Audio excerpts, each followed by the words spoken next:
Most komolyan, ti egy másik sorozatot néztetek, vagy csak képernyővédőnek ment a háttérben, miközben a telefonotokat nyomkodtátok?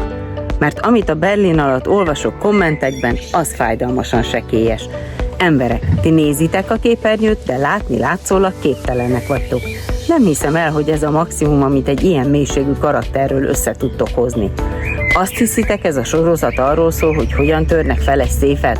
Vagy a pénzről, a szerelemről és a nagy dobásokról? Nem. Ez a sorozat Berlin pszichéjéről szól. Arról a tragikus, mégis zseniális figuráról, aki a maszk mögött rejtőzik.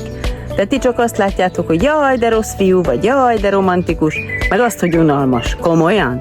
Tényleg unalmas? Ezt a 2D-s szintet tudjátok csak megugrani? Itt a Sunshine Cinema Plusnál hónapokat töltöttem azzal, hogy megfejtsem, Berlin miért hajszolja ezt a veszélyes, irracionális életet. Nem a pénz érdekli. Számára a rablás csak egy színpad. Azért csinálja, hogy bizonyítsa, ő nem egy átlagos ember, ő valaki, aki felette áll a hétköznapok unalmának. Minden döntése egy kétségbeesett kiáltás a figyelemért és a szeretetért. És ti megrekedtek a kommentelésben annál, hogy jaj, túl lassú volt az a rész. Hát persze, hogy lassú volt, mert itt most nem a fegyverekről, hanem egy széteső lélek drámájáról van szó. Csak ti a pulzusszámotokat kergetitek, nem a karaktert követitek.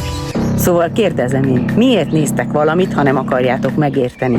Ha csak szórakozni akartok, nézzetek videójáték streamet. De ha Berlinről beszélünk, akkor tessék bekapcsolni az agyatokat is.